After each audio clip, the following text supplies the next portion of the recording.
Hello guys, welcome to एडुइबंस। दोस्तों, आज हम लोग एनसीईआरटी क्लास 6 इतिहास का अध्याय 8 अशोक एक अनोखा सम्राट जिसने युद्ध का त्याग किया का वीडियो नंबर 2 लेकर आया हूँ। दोस्तों, इसके पिछले वीडियो में हम लोगों ने यहाँ तक देख लिया था, तो आज का मेरा पहला टॉपिक होगा अशोक एक अनोखा सम्राट।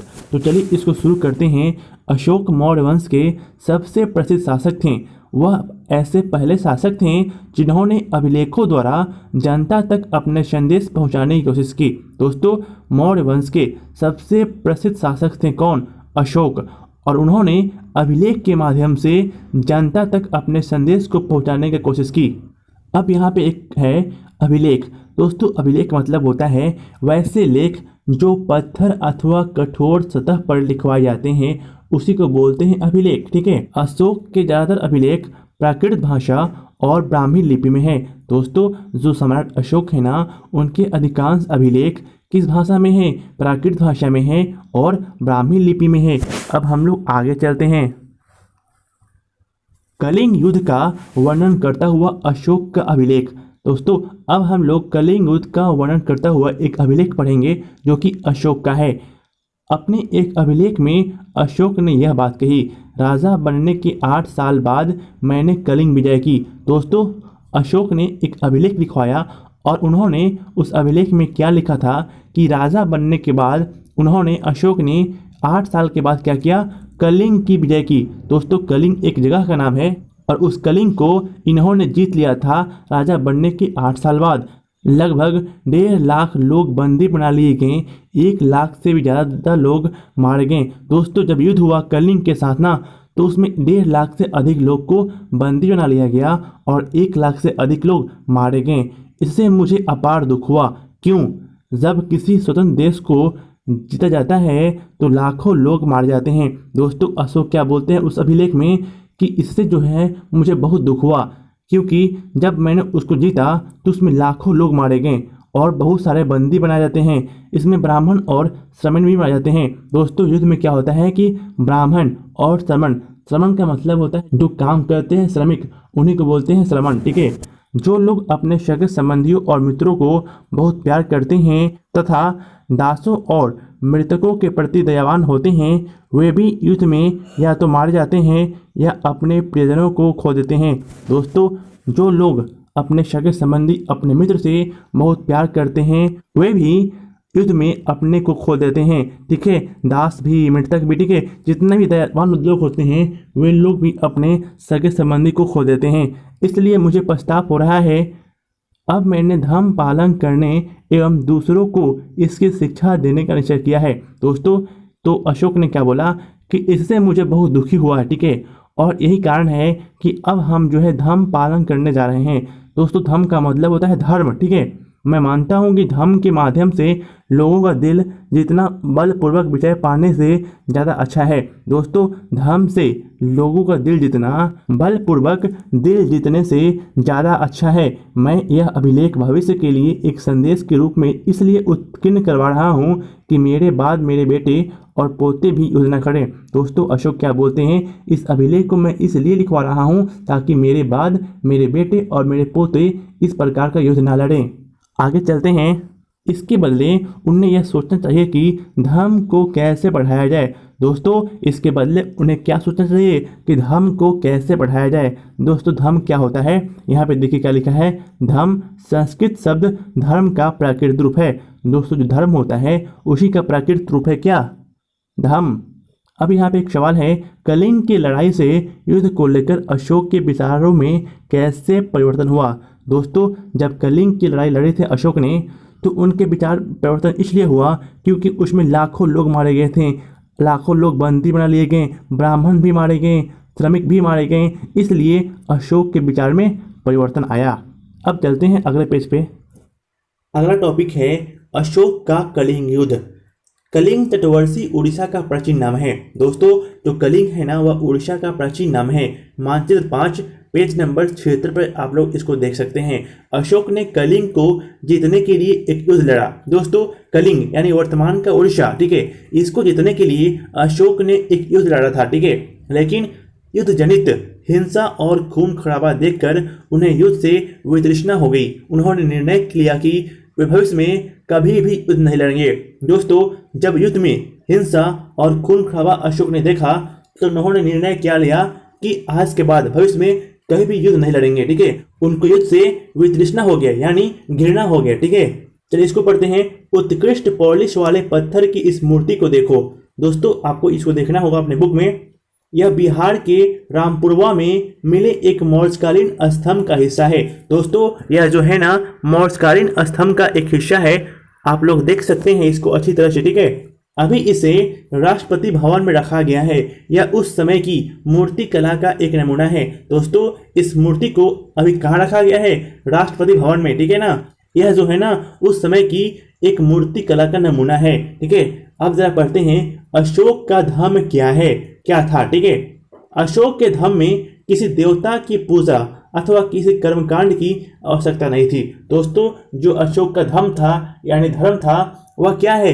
किसी प्रकार के पूजा नहीं है या फिर किसी प्रकार के देवता के लिए कर्मकांड नहीं है। ठीक है, उन्हें लगता था कि जैसे पिता अपने बच्चों को अच्छे व्यवहार की शिक्षा देते हैं, वैसे ही यह उनका कर्तव्य था कि अपनी प्रजा को निर्देश दें। वे बुद्ध के उपदेशों से भी प्रेरित हुए थे। दोस्तों, अशोक क्या बोलते हैं? जिस प्रकार पिता अपने बच्चों को अच्छा शिक्षा देता है, उसी प्रकार राजा का धर्म है। क्या धर्म है? कि अपने प्रजा को अच्छी बातें बताए, अच्छा शिक्षा दे। ठीक है ना, और खास बात यह है कि अशोक जो थे ना वह बुद्ध के उपदेश से भी प्रेरित थे। ठीक है ना, आगे चलते हैं। ऐसी कई समस्याएं थी जिनके लिए उनमें संवेदना थी। उनके साम्राज्य में अलग अलग धर्मों को मानने वाले लोग थे और इससे कई बार टकराव पैदा हो जाता था। दोस्तों, अशोक के साम्राज्य में अलग अलग धर्म के लोग थे। ठीक है, और अलग अलग धर्म के लोग होने की वजह से कई बार जो है धर्म में टकराव होता था। ठीक है ना, जानवरों की बलि चढ़ाई जाती थी। दासों और नौकरों के साथ क्रूर व्यवहार किया जाता था। दोस्तों, दास जो होते थे और नौकर होते थे ना, उनके साथ अच्छा व्यवहार नहीं होता था और जानवरों की बलि चढ़ाई जाती थी। ठीक है, इनके अलावा परिवार में व पड़ोसियों के बीच भी झगड़े होते रहते थे। दोस्तों, परिवार में भी और पड़ोसी के बीच भी उस समय उस साम्राज्य में झगड़े होते थे। अशोक ने यह महसूस किया कि इन समस्याओं का निदान उनका कर्तव्य है। दोस्तों, अशोक ने क्या समझा कि इस प्रकार की समस्या का निदान करना मतलब कि इसको खत्म करना मेरा धर्म है, अशोक का धर्म है। ठीक है, इसलिए उन्होंने धम्म महामात नाम के अधिकारियों की नियुक्ति की, जो जगह जगह जाकर धर्म की शिक्षा देते थे। दोस्तों, इसके लिए उन्होंने क्या किया कि धम्म महामात नाम के अधिकारी ऑफिसर की नियुक्ति की और उनका काम क्या था कि साम्राज्य के अलग अलग हिस्सों में जाकर धर्म की शिक्षा देना, यानी अच्छी बात बताना। ठीक है, झगड़े नहीं करना चाहिए। ठीक है, इस प्रकार की बात को बताना। ठीक है, आगे है। इसके अतिरिक्त अशोक ने अपने संदेश कई स्थानों पर शिलाओं और स्तंभों पर खुदा दिए। दोस्तों, इसके अलावा अशोक क्या किए कि अपने आदेश को शिलाओं पर और स्तंभों पर खुदा दिए। शिला क्या होता है दोस्तों? पत्थर के बड़े बड़े टुकड़े। ठीक है, और स्तंभ क्या होता है? पिलर। ठीक है, मतलब बहुत बड़ा पिलर।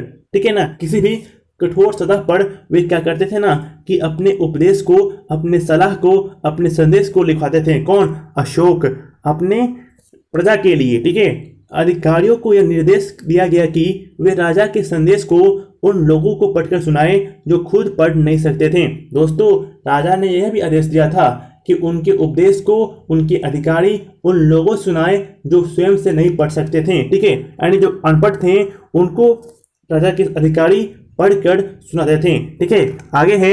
अशोक ने धम्म के विचारों को प्रसारित करने के लिए सीरिया, मिस्र, ग्रीस तथा श्रीलंका में भी दूत भेजे।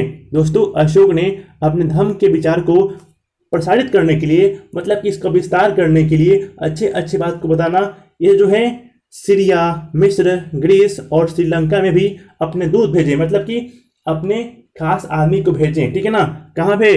इन देशों में। ठीक है दोस्तों, ये 4 देश हैं और आपको इनका राजधानी याद होना चाहिए।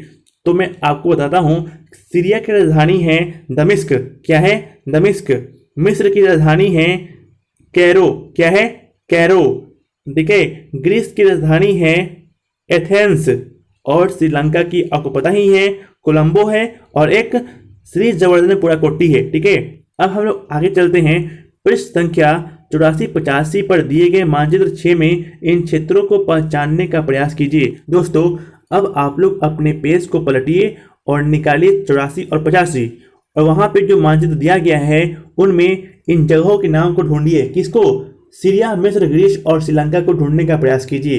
अब हम लोग आगे चलते हैं। उन्होंने सड़कें बनवाई, कुएं खुदवाए और विश्राम गृह बनवाए। दोस्तों अशोक ने सड़क बनवाया, कुएं खुदवाए और लोगों के रहने के लिए विश्राम गृह भी बनवाए। इसके अतिरिक्त उन्होंने मनुष्यों और जानवरों की चिकित्सा व्यवस्था भी की। दोस्तों और मनुष्य के लिए और जानवर के लिए अच्छी चिकित्सा व्यवस्था भी की अशोक ने अपने साम्राज्य में। ठीक है, आगे चलते हैं। अपनी प्रजा के लिए अशोक के संदेश। लोग विभिन्न अवसरों पर अनुष्ठान करते हैं। उदाहरण के लिए जब वे बीमार होते हैं, जब उनके बच्चों का विवाह होता है, बच्चों के जन्म पर और जब यात्रा शुरू करते हैं, तब वे तरह तरह के अनुष्ठान करते हैं। दोस्तों अशोक के जो साम्राज्य था, उनका जो प्रजा था, वे क्या करते थे ना कि जब भी बीमार पड़ते थे या फिर उनके बच्चों का विवाह होता था और जब जन्म होता था बच्चों का और कहीं घूमने के लिए यात्रा करने के लिए जाते थे, तो वे जो है ना विभिन्न प्रकार के अनुष्ठान करवाते थे। अनुष्ठान का मतलब होता है पूजा पाठ। क्या होता है दोस्तों?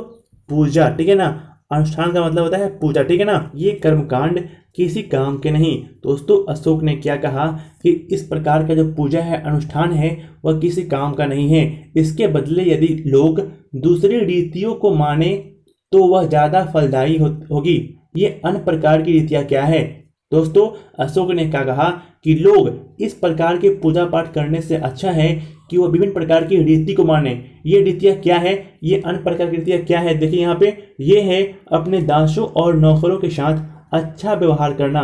दोस्तों लोग क्या करें कि अपने दास और अपने नौकर के साथ अच्छा व्यवहार करें, बड़ों का आदर करें, सभी जीवों पर दया रखना और ब्राह्मणों तथा श्रमणों को दान करना। ठीक है ना, इस प्रकार के आप लोग काम कीजिए, ना कि आप लोग अनुष्ठान कीजिए, पूजा पाठ कीजिए। ये अशोक बोलते हैं अपने प्रजा से। फिर है अपने धर्म की प्रशंसा या दूसरों की धर्म की निंदा करना। दोनों ही बातें गलत है। दोस्तों अपने धर्म की प्रशंसा करना और दूसरों की धर्म की निंदा करना, बुराई करना, ये दोनों बात गलत है। ये अशोक बोलते हैं।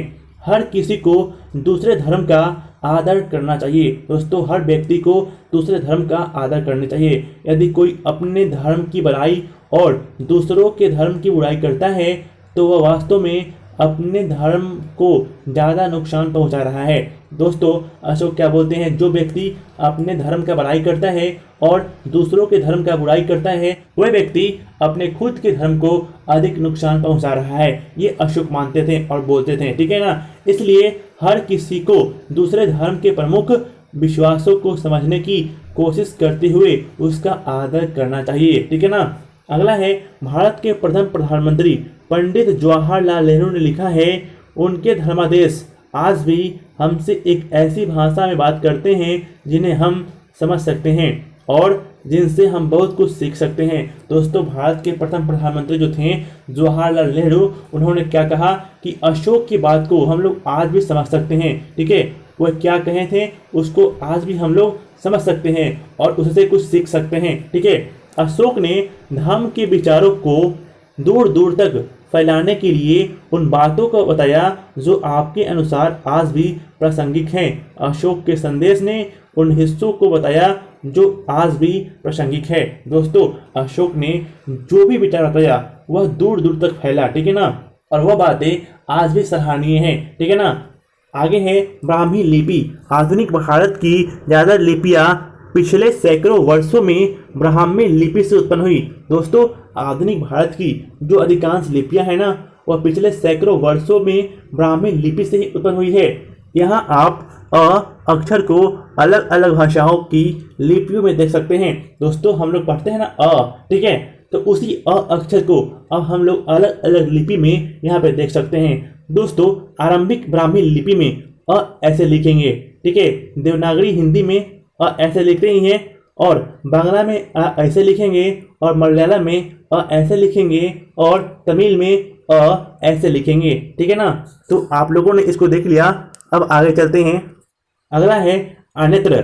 मौर्य साम्राज्य के उभरने से थोड़ा पहले लगभग 2400 वर्ष पहले चीन में सम्राटों ने चीन की दीवार का निर्माण शुरू किया। दोस्तों, मौर्य साम्राज्य के आने से थोड़ा पहले लगभग 2400 वर्ष पहले चीन के जो राजा थे ना, जो चीन के सम्राट थे, शासक थे, उन्होंने चीन का दीवार बनवाया, ठीक है ना, उसका निर्माण शुरू किया। इसे बनाने का उद्देश्य उत्तरी सीमा की पशुपालक लोग से रक्षा करना था। दोस्तों, इस दीवार का बनाने का मुख्य कारण क्या था कि उत्तरी लोग जो है ना, उत्तरी सीमा के लोग और उनके जो पशुपालक हैं उनसे रक्षा करना अपने आप को। अगले 2000 वर्षों तक दीवार की निर्माण कार्य चलता रहा दोस्तों, और 2000 वर्ष तक इस दीवार का काम चलता रहा क्योंकि साम्राज्य की सीमाएं बदलती रही। ऐसा क्यों हुआ कि 2000 साल तक इस दीवार को बनने में लगा? क्योंकि हर बार जो है ना, जो चीन की दीवार है, जो चीन की सीमा है वह बदलती रही। इसी वजह से 2000 वर्षों तक चीन की दीवार बनाने में लगा। यह दीवार लगभग 6400 किलोमीटर लंबी है। दोस्तों, जो चीन की दीवार है ना, जिसके बारे में हम लोग पढ़ते हैं, वह लगभग 6400 किलोमीटर लंबी है तथा पत्थर और ईंट से बनी है। और यह जो है पत्थर से बनी है और ईंट से बनी है। इसकी ऊपरी सतह सड़क जैसी चौड़ी है। दोस्तों, इस दीवार की जो ऊपरी परत है वह जो है ना, सड़क इतना चौड़ा है, ठीक है ना, मतलब कि बहुत चौड़ा है सड़क की तरह, ठीक है दोस्तों। इस दीवार को बनाने के लिए हजारों लोगों को काम करना पड़ा। दोस्तों, चीन की दीवार को बनाने के लिए ना 1000 लोग भी काम करना पड़े और 100-200 मीटर की दूरी पर इस पर निगरानी के लिए बुर्ज बने हुए हैं दोस्तों।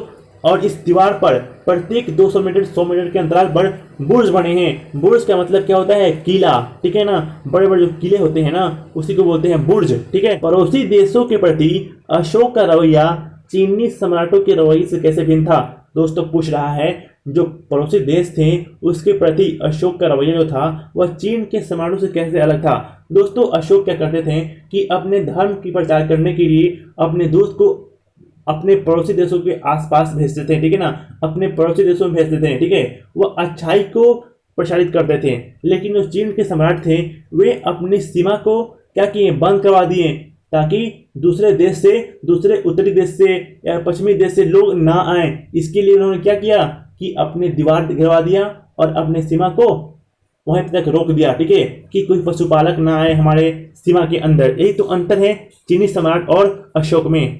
आशा करता हूं कि आप लोगों ने समझ गया होगा। तो ये आपका कंप्लीट हो गया लेसन 8। मैं फिर लाऊंगा लेसन 9। तब तक के लिए बाय, टेक केयर।